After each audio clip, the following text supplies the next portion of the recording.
Allah.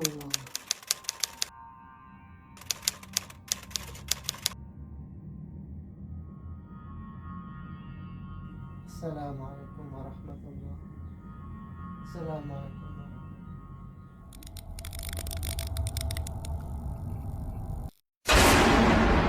Mang Sukir. A'udzu billahi minasyaitonir rajim. Bismillahirrahmanirrahim. Assalamualaikum warahmatullahi wabarakatuh. Kembali lagi bersama Mang Sukir. Untuk cerita kali ini, Mang Sukir masih melanjutkan cerita yang berjudul Cuminten. Cerita ini ditulis oleh Celeng Oleng. Jika teman-teman ingin membacanya secara langsung, bisa langsung kunjungi link yang saya sudah sertakan ada di deskripsi. Sebelum Mang Sukir melanjutkan cerita, Mang Sukir minta dukungan dari teman-teman bagi yang belum subscribe untuk subscribe channel ini dan nyalakan notifikasinya agar tidak ketinggalan cerita-cerita dari Mang Sukir. Dan tak usah berlama-lama, langsung saja kita ke ceritanya. Cuminten masih ingat dengan wajah kedua pemuda yang kini sudah berada di hadapannya. Ada cewek cantik. Lagi nungguin siapa, Neng? Kata salah seorang di antara mereka. Cuminten hanya menggeleng, namun matanya terus mengawasi gerak-gerik pemuda yang mulai kurang ajar. Pemuda satunya sempat mengelus pipi Cuminten. Kalau nggak nungguin siapa-siapa, berarti kamu memang lagi nungguin kita dong. Kalian mau apa? Tanya Cuminten yang membuat kedua pemuda itu semakin berani menyentuh buah dadanya. Tentu saja kita mau menikmati tubuh kamu yang bahenol ini. Lanjut yang lain, mulai berani menyentuh bibir Cuminten. Apakah kalian hebat? Oke, aku mau menuruti kemauan kalian, tapi dengan syarat. Jika kalian tidak bisa memuaskan aku, maka kalian akan menanggung akibatnya.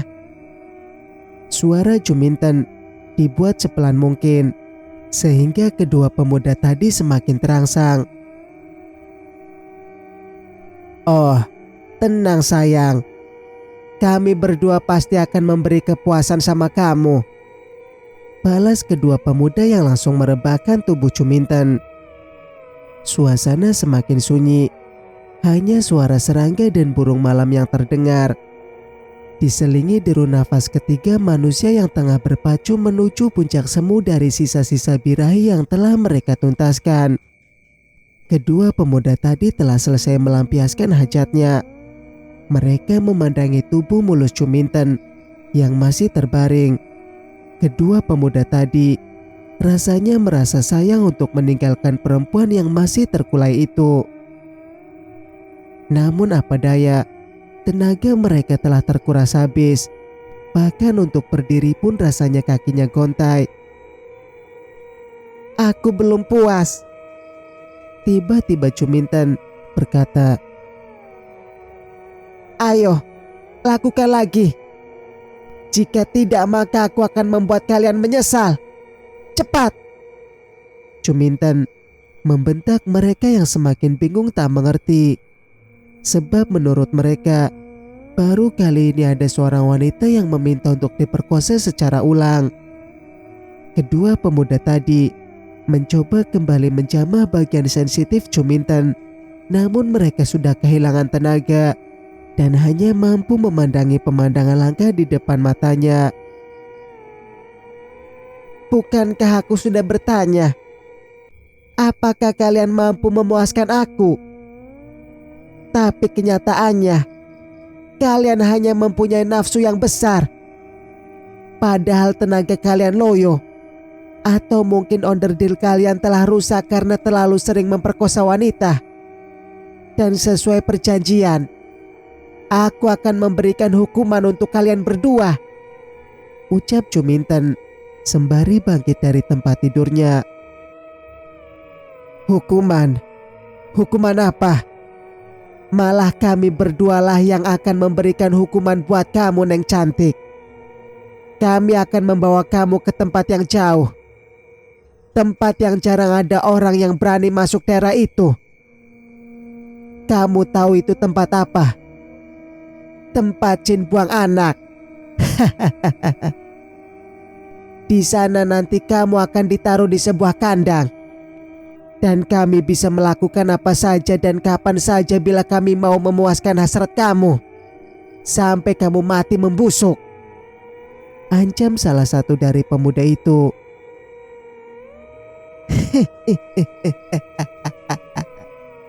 Kalian salah.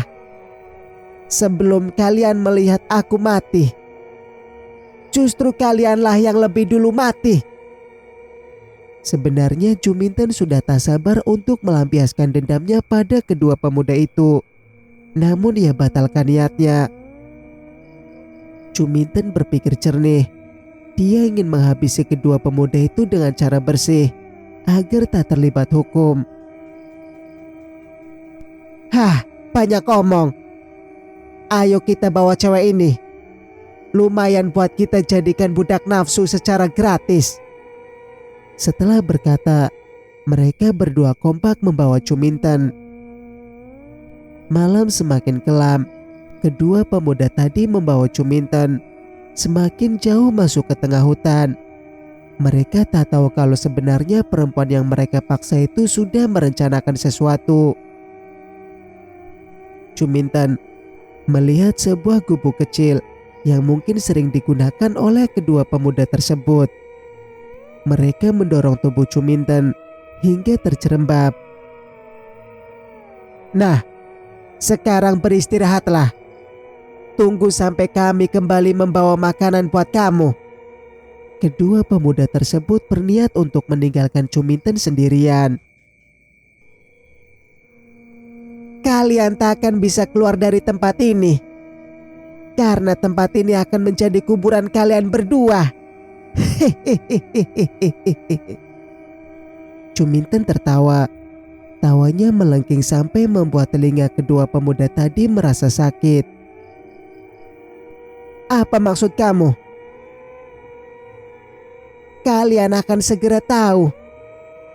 Setelah berkata begitu, Juminten bangkit dari tempat di mana dia terjerembab tadi. Kedua pemuda tadi tiba-tiba melihat ada yang aneh pada diri Juminten. Perempuan itu menengadah wajahnya ke atas memandang rembulan yang sedikit redup. Wahai Kang Koswara, aku datang membawa tumbal untukmu. Datanglah, datanglah, seru Juminten memecah kesunyian malam. Kedua pemuda tadi saling pandang. Mereka tak tahu apa yang tengah dilakukan perempuan di hadapannya itu. Namun mereka baru sadar ketika angin bertiup kencang dengan tiba-tiba, membuat pepohonan besar bergoyang-goyang seakan bayangan raksasa sedang menari.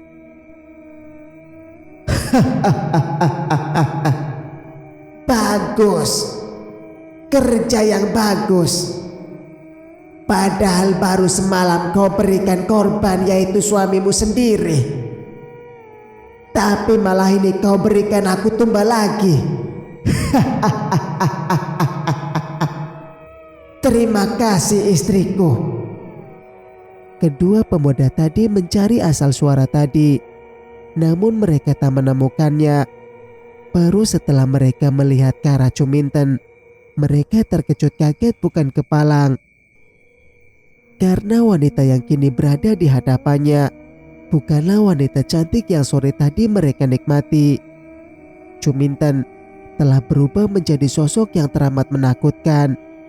Sosok tinggi besar dengan bulu-bulu kasar. Mata makhluk itu merah semerah saga, dan mulut makhluk itu terbuka lebar-lebar memamerkan sepasang taring di kedua sudut bibirnya. Langkah kakinya menggetarkan tanah yang mereka pijak. Kedua pemuda tadi hanya berdiri mematung dengan lututnya yang gemetaran. Mereka ingin segera berlari, namun kaki-kaki mereka seakan terpaku dan tak dapat mereka gerakan sedikit pun. Dan sekali pukulan saja membuat kedua pemuda tadi terpental begitu jauh. mereka merasakan tubuhnya remuk. Walaupun sudah berusaha untuk bangkit namun hanya sia-sia saja. Sampai akhirnya tubuh makhluk tinggi besar itu kembali menghampiri. Dan kali ini adalah kali terakhir mereka merasakan sakit. Karena setelah pukulan terakhir dari makhluk itu, mereka sudah meregang nyawa. Sang penguasa lalu melolong panjang. Lolongan mengundang para pengikutnya untuk bersama-sama menikmati santapan malam. Dalam sekejap waktu saja, rakyat penghuni Gua Siluman sudah berkumpul. Kemudian mereka bersama-sama mengoyak-ngoyak tubuh kedua pemuda itu. Sang penguasa sudah kembali dalam wujud Koswara yang kemudian mendekati Cuminten. "Kakang, beri aku kehangatanmu," bisik Cuminten. Dan tanpa diminta 2 kali, Koswara segera mendorong tubuh wanita itu, kemudian membaringkannya di atas balai-balai bambu. Singkat cerita, Cuminten membeli sebuah rumah mewah di daerah sekitar yang tak jauh dari tempat tinggalnya dulu. Sebuah rumah berlantai 2, lengkap dengan perabotan rumah yang serba luks, garasi dan taman yang cukup luas. Rumah paling mewah di kawasan itu ia beli dari seorang mantan anggota dewan yang dipecat karena kasus perselingkuhan dengan asistennya. Banyak warga yang mengira kalau pemilik baru rumah itu adalah seorang pejabat juga. Namun Cuminten mengatakan kalau dirinya adalah seorang pengusaha tambang di luar Jawa. Namun ada juga yang mengingat wajah Cuminten dengan wajah Cumi-ah yang hampir mirip. Namun pendapat itu terbantahkan sendiri, karena tidak mungkin Cumi-ah bisa kembali ke tempat tinggal lamanya. Apalagi penampilan Cuminten bukanlah pakaian murahan seperti yang biasa dipakai Cumi-ah. Cuminten mulai mengatur untuk kehidupannya untuk di masa depan. Dia ingin melihat anak sematawayangnya hidup dalam kebahagiaan, dapat bersekolah dengan baik, bahkan bila perlu sampai mengenyam pendidikan tinggi. Cuminten berharap keluarganya menjadi keluarga terhormat, bukan sebagai keluarga yang tersisih dan terbuang dari lingkungannya. Betapa sakit hati Cuminten saat harus mendapat cibiran dari warga desanya. Dia dicap sebagai ibu kades yang lahir dari hasil pencurian uang. Karto, sang suaminya yang terpilih sebagai kades, mungkin hanya sebuah sifat seseorang yang haus akan kedudukan, haus akan menjadi seorang pemimpin. Karto kabur dan tak lagi terdengar kabar di mana lelaki itu berada. Dan untuk terakhir kalinya Cuminten melihat sosok suaminya berada di tanah lapang dan harus meregang nyawa di tangan Algojo yang menggoroknya. Kini Cuminten telah sadar kalau dirinya begitu mudah untuk mendapatkan seorang korban persembahan untuk sang penguasa. Dia hanya butuh untuk membenci seseorang dalam ingatannya, maka secara gampang sang penguasa mengambil nyawa korbannya. Koswara yang merupakan perwujudan dari sang penguasa sesekali meminta untuk jatah korbannya adalah seorang gadis yang masih suci. Satu demi satu, tetangga yang dulunya sinis terhadap dirinya mengunjungi rumah barunya, dan tentu saja Cuminten dengan antusias menyambut tamunya dengan memberinya hidangan-hidangan lezat untuk memikat hati mereka. Cuminten dengan bangga menunjukkan perabotan rumah tangga yang serba mewah. Warga juga mengakui kalau tak ada rumah yang lebih mewah di desa mereka. Namun ketika warga menyinggung tentang namanya, Cuminten tetap bersikukuh kalau dirinya adalah Cuminten dan bukanlah Cumi-ah. "Ya bisa saja toh wajahku mirip dengan orang yang ibu maksud. Sebab banyak juga kan orang yang tidak memiliki tali persaudaraan juga bisa mirip. Tapi saya memang bukanlah Cumi-ah yang seperti kalian sebut sebagai ibu kades yang haram itu, yang katanya uang pencalonan suaminya hasil dari perampokan. Saya turut prihatin dengan peristiwa tersebut. Itulah Bu, sebuah ambisi untuk mendapatkan kekuasaan yang rela melakukan apa saja, tidak berpikir akan akibatnya nanti." Cuminten mulai bisa menyusun kata bak seorang terhormat. sehingga warga mulai yakin kalau dia bukanlah Cumiah. Karena memang Cuminten kelihatan lebih cantik dan fresh dibandingkan dengan Cumiah yang tus dan lusuh. Dan mereka juga yakin dengan kekayaan Cuminten. Sedangkan Cumiah mana mungkin bisa menjadi orang kaya dalam waktu secepat itu. Jadi ibu ini punya bisnis di luar Pulau Jawa juga? Tanya seorang ibu yang memang sirik melihat kemewahan yang dimiliki Cuminten. Ada di beberapa pulau, di Papua dan Kalimantan. Selebihnya saya juga memiliki perkebunan sawit yang lumayan luas. Apa ibu gak merasa repot mengurus perusahaan sebanyak itu? Apalagi perusahaan besar. Oh, itu masalah mudah. Saya juga punya orang-orang yang bisa dipercaya. Mereka bisa mengatur bisnis yang saya kelola. Dan untuk para pekerja sendiri saya rekrut dari pulau-pulau Jawa. Ya, pokoknya saya tinggal menerima laporan dari perkembangan perusahaan itu. Nama Cuminten semakin hari semakin terkenal dan menjadi bahan obrolan hampir di seluruh desa. Sampai juga pada pemuda yang merasa penasaran mendengar cerita dari warga. Wajah Cuminten yang cantik meski usianya sudah lebih dari 30 tahun, tapi masih seperti umur 20 tahunan. Cuminten tentu saja senang apabila ada pemuda yang terpesona memandangnya. Karena itu juga bagian dari misinya untuk menjerat mereka. Karena hasrat seksualitas Cuminten semakin hari semakin tinggi. Singkat cerita, Cuminten melirik seorang gadis remaja yang masih perawan dan berwajah lumayan cantik. Dia tersenyum membayangkan kalau Koswara pasti akan senang jika mendapatkan persembahan seperti gadis itu. Dan itu berarti dia juga akan semakin perkasa saat berhubungan dengan dirinya. Karena sesuai dengan perjanjian, Cuminten harus menyerahkan seorang gadis setiap 1 tahun sekali. Sumarni, nama gadis itu. Dia baru berusia sekitar 16 tahun. Anak seorang petani yang hidupnya kembang kempis hanya sekedar untuk makan sehari-hari. Sumarni juga sudah tidak bersekolah karena faktor ekonomi. Dia hanya seringkali membantu ibunya menjajakan dagangannya, berkeliling dari satu kampung ke kampung lain. Diam-diam Cuminten menaruh hati untuk memikat gadis itu. Cuminten menunggu gadis itu menjalankan dagangan kue-kue buatan ibunya sendiri. Kue-kue. Cuminten mendengar teriakan suara khas gadis itu. Kemudian dia keluar menunggunya di pintu gerbang. Kuenya ibu. Sumarni memandang Cuminten, berharap mau membeli dagangannya. Oh iya, kebetulan ibu mau ngemil pagi ini. Ayo masuk dulu, balas Cuminten sambil membuka pintu gerbang dan mengajak Sumarni masuk. Cuminten memilih kue-kue, sementara matanya mengagumi kecantikan Sumarni yang alami. Hingga tanpa sadar, sudah terlalu banyak kue-kue yang diambil dan dipilihnya. Apa ibu gak terlalu banyak beli kuenya?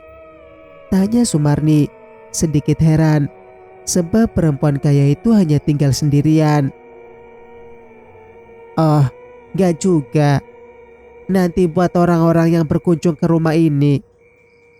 Kasihan loh, kalau sampai mereka gak saya suguhkan makanan dan minuman, balas Cuminten. Ibu baik sekali, membolehkan orang masuk. Apa ibu gak takut kalau nanti ada yang mengincar dan berniat jahat? Menurut saya, ibu bijaksana dan royal terhadap siapapun.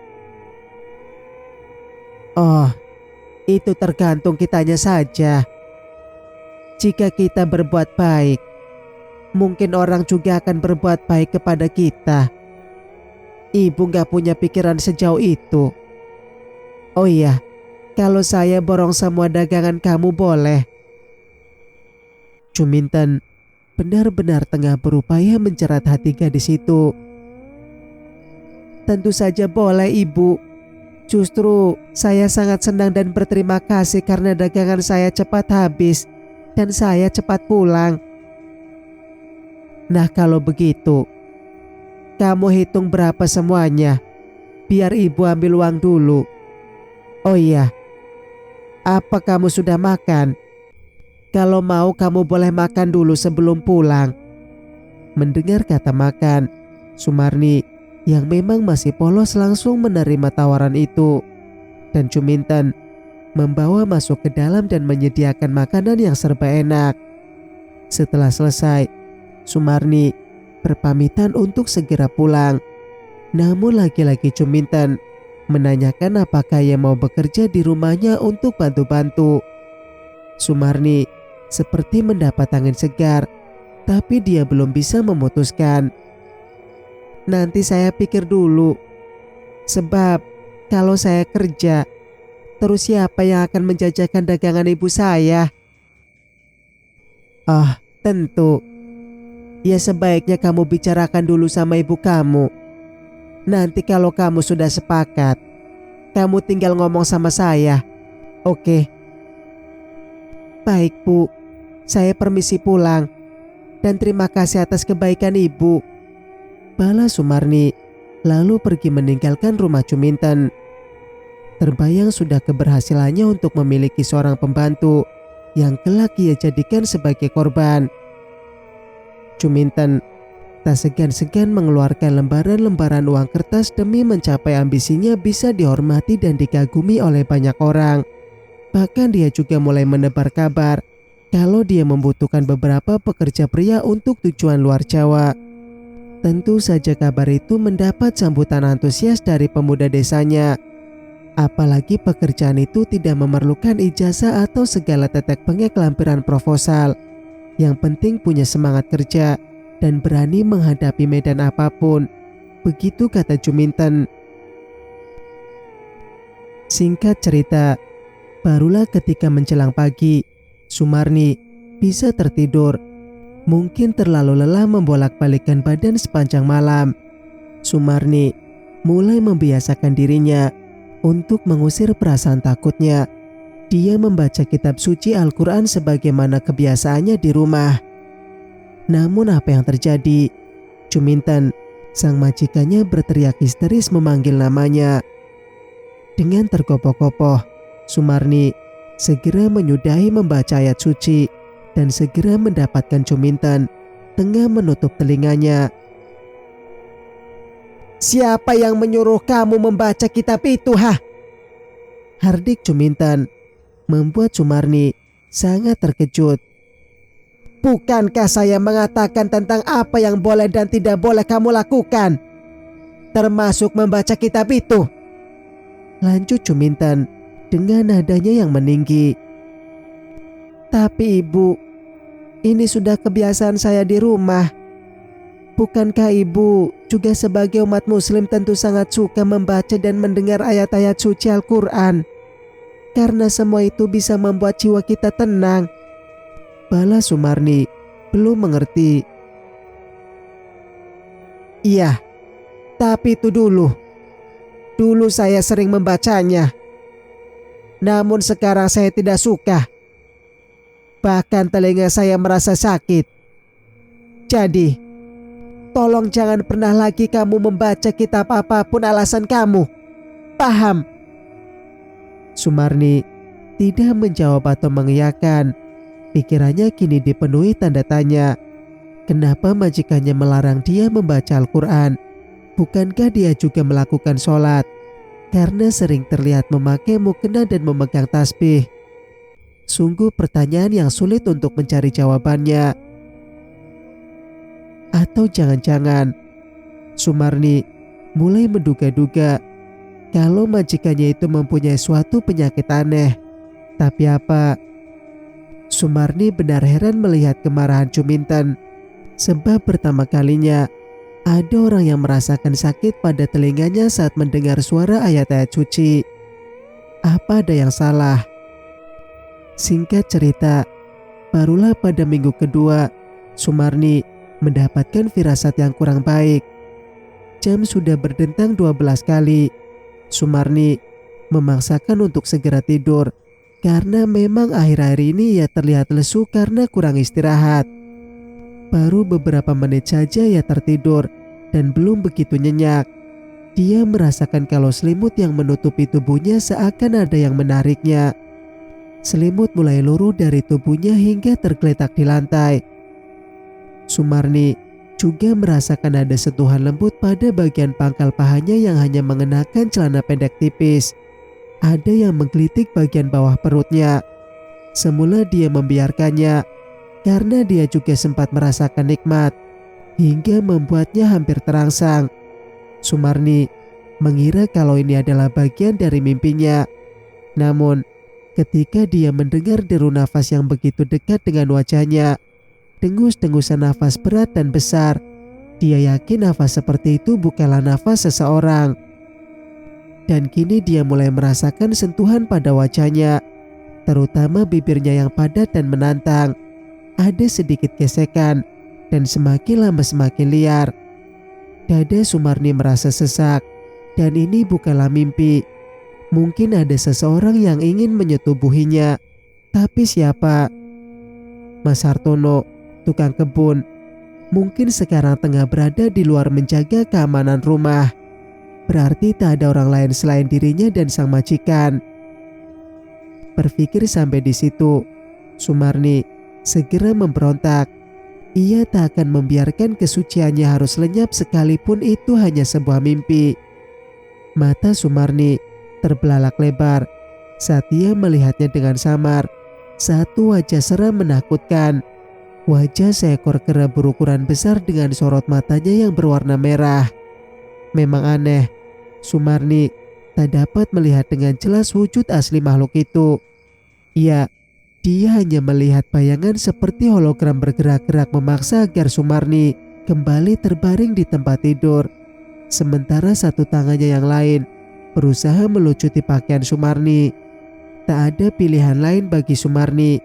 Ia segera berteriak untuk minta tolong. "Tolong!" Teriakannya sekencang mungkin dengan harapan teriakannya dapat terdengar oleh Juminten atau Hartono. Sumarni berusaha melakukan perlawanan dengan hantaman bantal yang ia pergunakan sebagai senjata. "Tolong!" teriaknya berulang kali. Dan pintu pun terbuka. Juminten menatap tajam pada sesuatu yang berada di samping Sumarni. Sepertinya Juminten dapat melihat sosok yang tengah memaksa gadis itu untuk pelampiasannya. Juminten hanya dengan menunjuk ke arah di mana bayangan itu berada. Mulutnya terlihat komat kamit. Sumarni melihatnya dengan ganjil dan penuh tanya. Apa sebenarnya yang tengah sang majikan lakukan? Atau jangan-jangan dia tengah melakukan komunikasi dengan makhluk yang hanya berupa bayangan? Sungguh mengerikan seandainya Ibu Juminten, yang ia hormati, yang ia banggakan sebagai seorang muslimah, jika ternyata memelihara makhluk dari bangsa yang bukan manusia. Namun pikiran negatif tentang Ibu Juminten terpaksa ia tunda dulu. "Kamu gak usah sampai teriak-teriak begitu, Marni. Ini malam hari. Semua orang butuh istirahat. Mengganggu saja. Kamu itu cuma mimpi. Mimpi karena kamu merasa tegang. Terlalu berpikiran hal yang negatif pada saya dan rumah ini. Untung saja saya bisa melakukan komunikasi dengan arwah dan makhluk gaib lainnya. Kalau tidak, mimpi yang kamu alami barusan akan menjadi suatu kenyataan. Saya sengaja membeli rumah ini dan merenovasi hingga menelan biaya yang cukup banyak. Karena saya tahu rumah ini memiliki aura yang negatif untuk kebanyakan orang. Tapi tidak bagi saya. Karena selain seorang pengusaha, saya juga adalah seorang paranormal yang dapat melakukan apa saja yang berhubungan dengan alam gaib. Alam yang tak kasat mata bagi orang umum. Maka saya minta agar kamu jangan pernah menduga-duga kalau saya adalah penganut ilmu hitam. apalagi sampai mempunyai prasangka buruk. Misalnya kamu anggap saya melakukan pesugihan. Asal kamu tahu, untuk apa saya harus memiliki perusahaan tambang dan perkebunan luas? Untuk apa saya harus membuka usaha laundry dan membeli angkot? Kalau saya menjalani pesugihan, apa susahnya tinggal minta sama demit yang saya puja? Pesugihan, ucap Juminten, ternyata telah membuka pikiran Sumarni. Dia hanya mengira-ngira saja. Ternyata justru Juminten mengatakan apa yang tak terpikirkan oleh Sumarni. Kalau dia memang pelaku pesugihan, berarti jelas nyawaku dalam bahaya. Dan Sumarni hanya terdiam menyimpan sedih yang teramat dalam.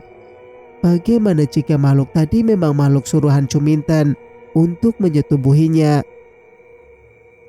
Singkat cerita, dengan diam-diam dan secara sembunyi-sembunyi, Sumarni selalu mengawasi gerak-gerik majikannya itu. Dan tanpa curiga sedikit pun, Juminten yang menyangka kalau Sumarni sudah tidur, mengendap memasuki ruangan yang pernah dikatakan Juminten agar Sumarni tak boleh mendekati, apalagi masuk ke sana.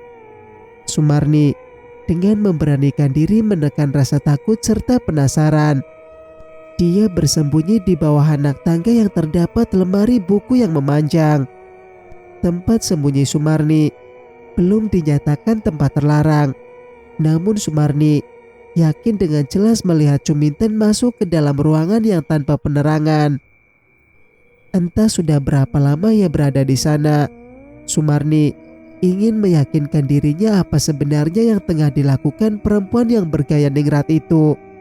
Dan beberapa saat berikutnya, telinga Sumarni seakan mendengar kalau Ibu Juminten tengah berkomunikasi entah dengan siapa.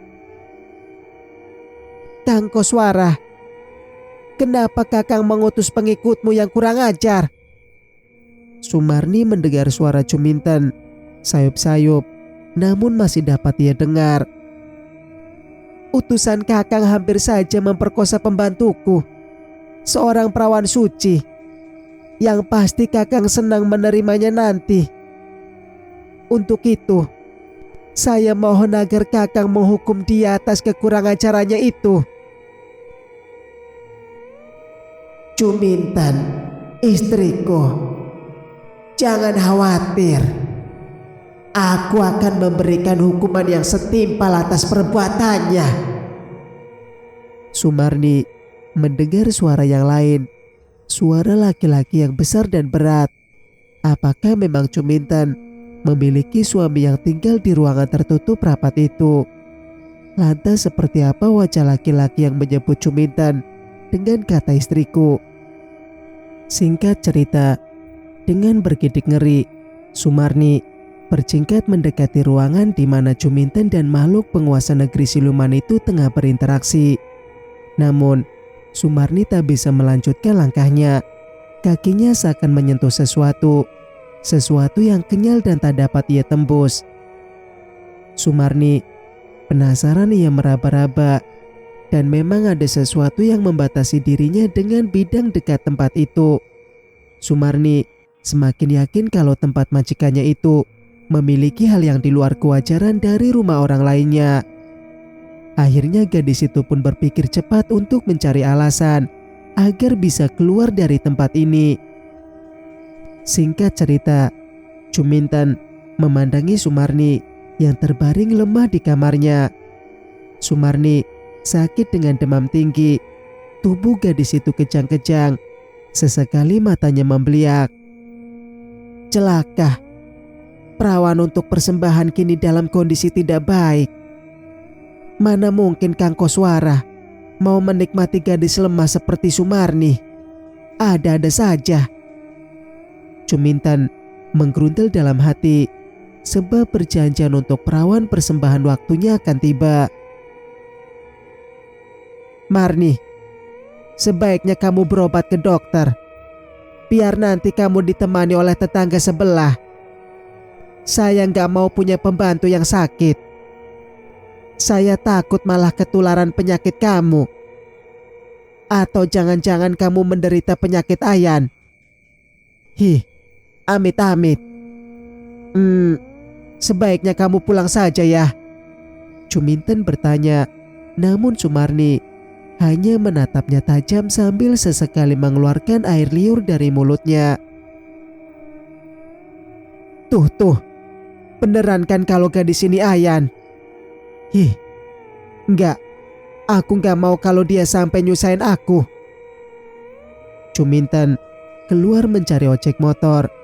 Setelah itu, driver ojek itu diminta untuk mengantarkan Sumarni pulang. Si abang ojek merasa bingung bagaimana cara membawa gadis itu. Ikat saja dia dengan badan sampean dan pelan saja bawa motornya, kata Juminten melihat sang driver kebingungan. Kenapa ibu nggak pakai mobil ibu aja? Kan lebih aman, balas pengojek tadi. Enggak. Lah masa majikan harus mengantar pembantu? Memangnya dunia sudah terbalik apa? Udah cepet sana. Nih tali untuk mengikatnya. Sekalian ongkos yang sudah saya tambahin. Dah sana cepat bawa. Bikin repot aja. Juminten kemudian tak lagi memperdulikan kedua orang itu. Dia segera masuk ke rumah kembali. Dengan susah payah abang ojek mengimbangi setir motornya. Dia takut kalau gadis itu jatuh dia sendiri ikut jatuh juga. Karena si abang mengikat dirinya dengan gadis di belakangnya. Setelah agak jauh dari rumah Juminten. Udah bang, berhenti dulu, kata Sumarni tiba-tiba. Dan abang ojek mengerem motornya. Kenapa Neng? Ikatannya kekencengan ya? Maaf deh, soalnya takut Neng jatuh, kata abang ojek. Kemudian bermaksud membetulkan posisi tali pengikat tubuh mereka. Dibuka aja talinya bang, saya nggak apa-apa kok. Tapi nanti Neng jatuh. Saya cuma pura-pura sakit aja bang.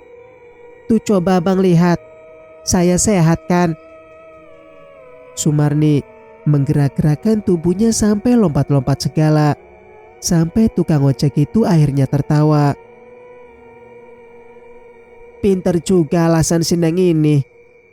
Emang kenapa sampai pura-pura sakit segala? Sumarni ingin menceritakan hal yang sebenarnya tentang majikannya, yakni Ibu Juminten. Tapi ia berpikir itu kurang etis. Dia tak mau menyebarkan berita yang mencemarkan seseorang, sekalipun benar kalau Juminten mempunyai peliharaan makhluk dari alam gaib.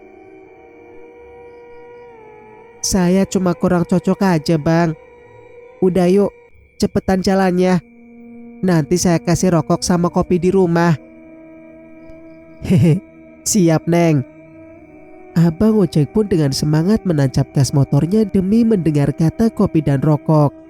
Sebab memang sejak keluar dari rumahnya belum sempat ngopi lantaran istrinya cemberut gak punya duit buat beli kopi. Hanya butuh waktu 10 menit saja, Sumarni sudah melihat ibunya tengah menampi beras yang akan ia tanak untuk makan siang nanti. Sang ibu melihat anaknya pulang bersama seorang lelaki dan berboncengan motor. Sang ibu pun nampak cemas. Jangan-jangan dia pura-pura kerja, padahal mau cari cowok. Ibu punya kopi enggak? Seru Sumarni. Ada, kan ayah kamu tukang ngopi. Emangnya kenapa?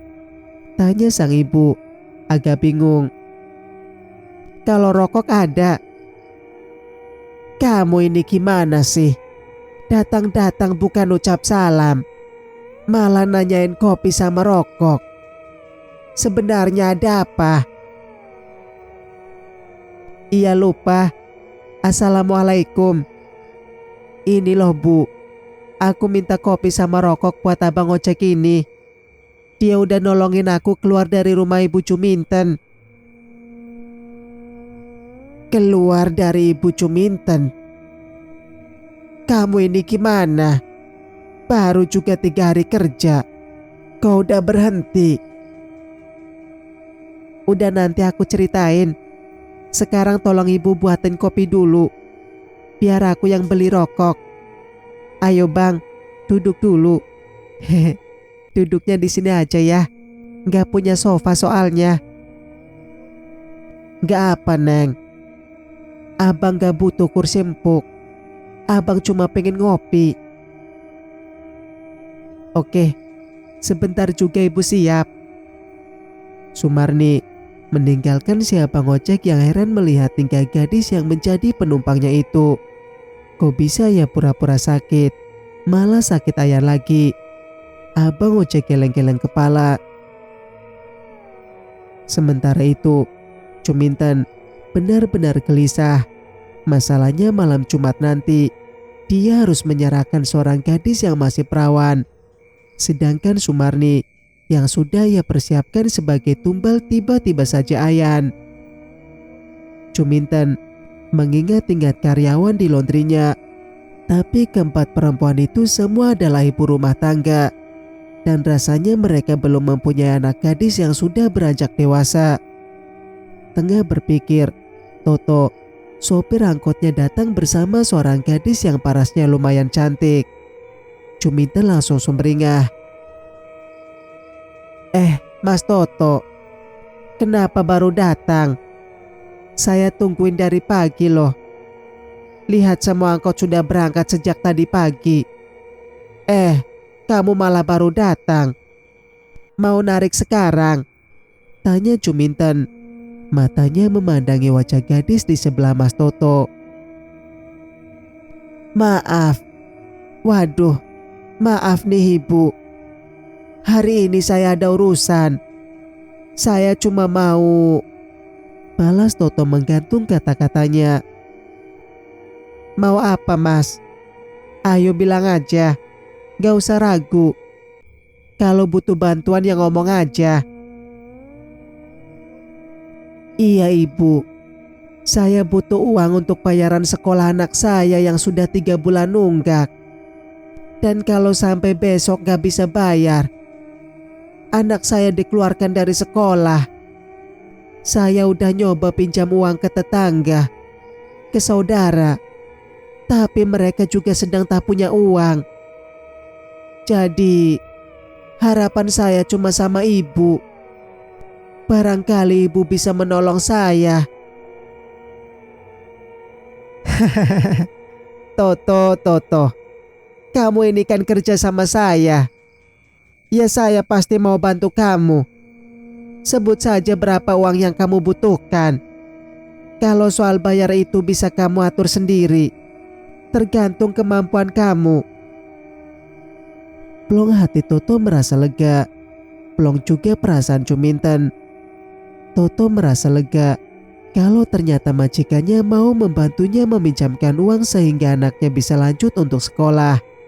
Sedangkan Cuminten sudah punya harapan untuk mencerat anak gadis dari Mas Toto untuk keperluannya. Oh, jadi Mas Toto ini sudah punya anak gadis toh. Sebentar lagi bakal punya mantu nih. Siapa nama kamu cantik? Tanya Cuminten mengalihkan perhatiannya. Nama saya Resti. Tapi kalau teman-teman panggil saya Resto. Soalnya kalau pas jalan kebetulan lewat restoran suka berhenti. Ngeliatin orang yang makan di sana. Saya sering ngebayangin kapan ya bisa makan di restoran. Pasti lauknya enak-enak. Jawab Resti, jujur dan polos. Lucu kali kamu ini. Makanan di restorannya sudah pasti enak-enak. Nanti kalau kamu mau makan di restoran kamu bisa ikut ibu. Kadang-kadang ibu juga makan di restoran kalau ada keluarga berkunjung. Kalau ibu kan jarang masak, repot. Jadi cukup pesan aja. Makasih ibu, saya pasti maulah. Mas Toto juga tertawa melihat sikap anaknya yang mudah diterima oleh Bu Cuminten. Mas Toto menganggapnya kalau sang majikan memang terlalu baik untuknya. Pucuk dicinta calon korban pun tiba. Begitu pendapat hati Juminten. Mas Toto menerima uang pinjaman dari majikannya dan dia bermaksud untuk segera pamit. "Oh, tunggu sebentar. Saya hampir lupa." Juminten menahan ayah beranak itu, lalu kembali masuk menuju dapur. Dan tak lama kemudian keluar dengan kantong kresek yang berisi makanan. "Ini ada sedikit makanan. Nah, ambillah. Kalau kamu mau ke sini, jangan sungkan-sungkan. Ya, hitung-hitung nemenin ibu. Maklum, ibu ini janda tinggal sendirian." Juminten memberikan kantong kresek tadi yang diterima dengan senyum sumringah putri dari Mas Toto. "Terima kasih, Ibu. Emang boleh kalau saya main ke rumah ibu ini?" tanya Resti. Loh, tentu saja boleh. Ibu malah senang kok. Kan bisa ada teman ngobrol.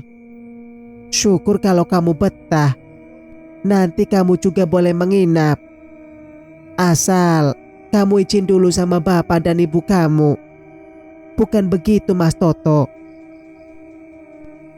Betul, Ibu. Memang sebagai anak harus izin dulu. Biar orang tua gak merasa kehilangan dan mencari-cari. Kalau begitu saya dan Resti pamit. Dan terima kasih sekali atas kebaikan Ibu. Mas Toto ini berlebihan sekali.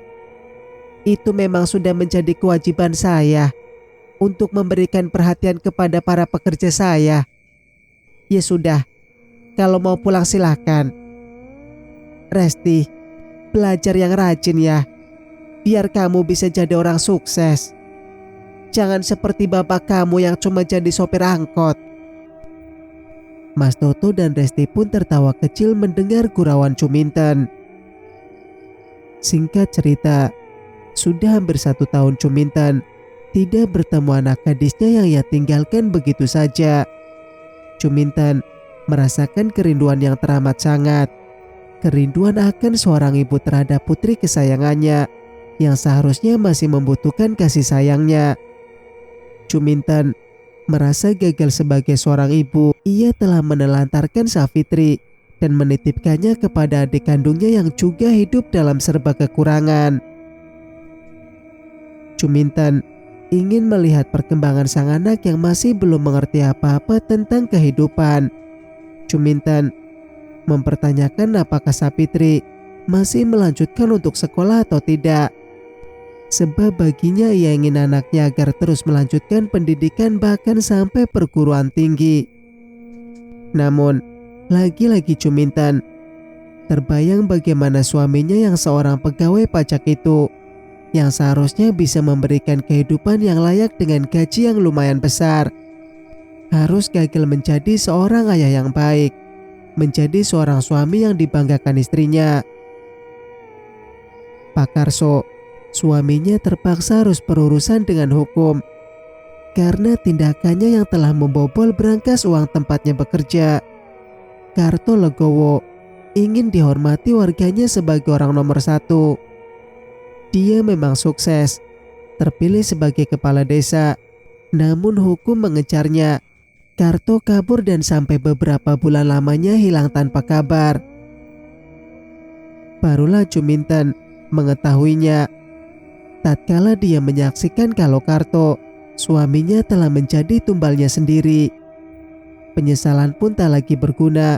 Semua telah terjadi dan kehidupan akan terus berjalan meninggalkan jejak-jejak langkah kita di belakang.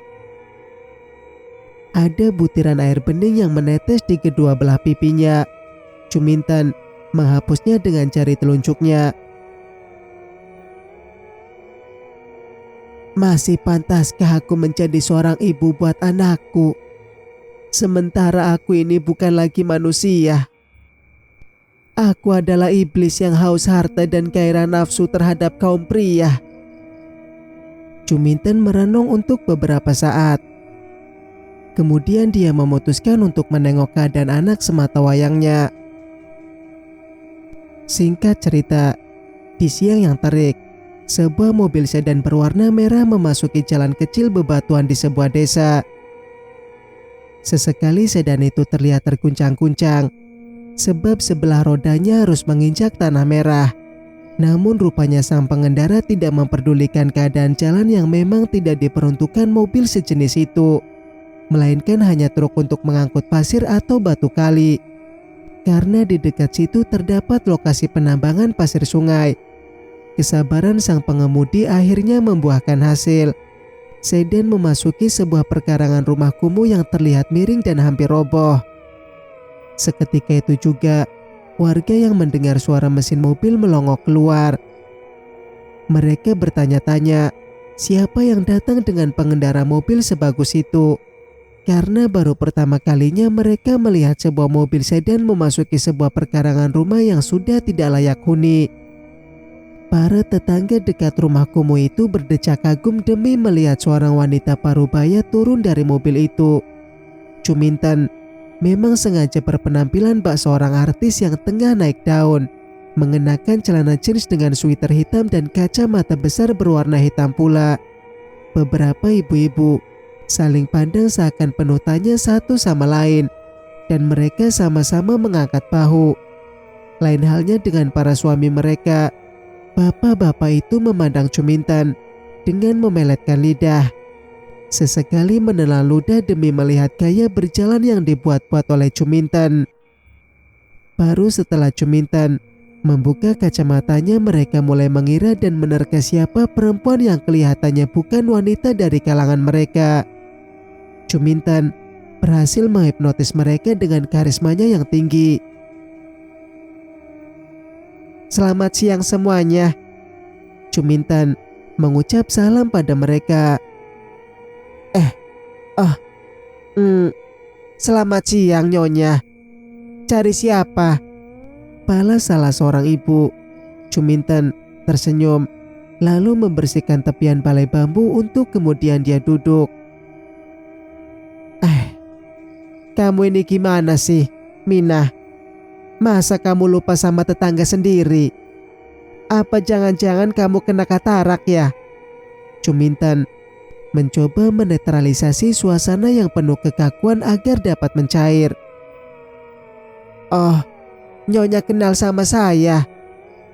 Tapi rasanya saya baru melihat Nyonya sekarang," balas si ibu yang dipanggil Minah. Beberapa kali dia memandangi wajah wanita yang duduk di balai-balai bambu. Nyonya, coba perhatikan baik-baik. Siapa aku ini?" Sebentar. Iya, sepertinya saya ingat. Siapa ya? Wah, benar-benar katarak nih orang. Saya ini Jumiah, ibunya Safitri. Masa baru setahun aja udah lupa sama tetangga sendiri? Hah, Jumiah? Hampir semua orang, baik ibu maupun bapak-bapak, semua terperangah merasa tidak percaya. Tapi saya belum yakin, sebab Jumiah pasti sudah kelihatan tambah tua. Sebab dia pergi dalam keadaan putus asa. Memang benar apa yang kamu bilang, Minah. Saya itu pergi dalam keadaan putus asa. Saya terpaksa pergi meninggalkan anak saya Safitri. Saya mencari pekerjaan. Dan beginilah saya sekarang. Cobalah kamu perhatikan baik-baik wajah saya. Dan mereka juga menuruti apa kata Juminten. Perlahan wajah Juminten sepertinya berubah memperlihatkan wajah aslinya. Namun itu hanya sekilas saja. Dan warga pun percaya kalau Juminten adalah Jumiah, wanita yang pergi meninggalkan desa dan anaknya. "Hahaha, kamu tambah cantik saja, Jum," kata seorang lelaki parubaya yang sekarang berani mendekati perempuan itu. Bahkan dia mengulurkan tangan untuk menjabat Juminten. "Hayo, berani kakang menyentuh Jumiah, akan saya ulek sampean," seru seorang wanita yang merupakan istri laki-laki tadi. "Nggak apa-apalah bu, saya nggak akan merebut suami ibu kok." Juminten menimpali dan menerima jabatan tangannya. "Kalau boleh saya tahu, kamu ini sekarang kerja apa? Kok bisa punya mobil sebagus itu?"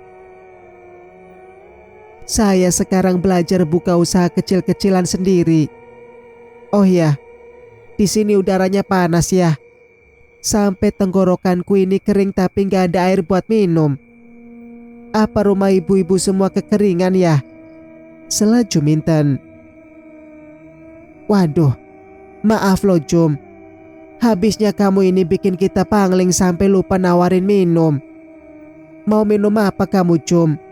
Kopi, susu, teh manis, atau es campur?" Mina menawarkan. Emang kamu punya es campur?" "Enggak." "Kok pakai nawarin segala?" "Ya, maksudku sini uangnya nanti aku yang beliin." "Oh gitu toh. Ya udah, sana kamu beli es campur yang paling enak. Dan hitung semua orang yang ada di sini. Nih uangnya. Kalau lebih kamu ambil aja. Tapi kalau kurang tolong kamu yang nambahin." Kamu ini nyuruh apa mau nyiksa sih? Masa aku suruh nambahin duit? Duit dari Hong Kong. Ya udah, kayaknya sini ada lebihnya. Tapi nggak banyak. Bersambung, nantikan kelanjutan ceritanya di video berikutnya. Mang Sukir pamit. Wassalamualaikum warahmatullahi wabarakatuh.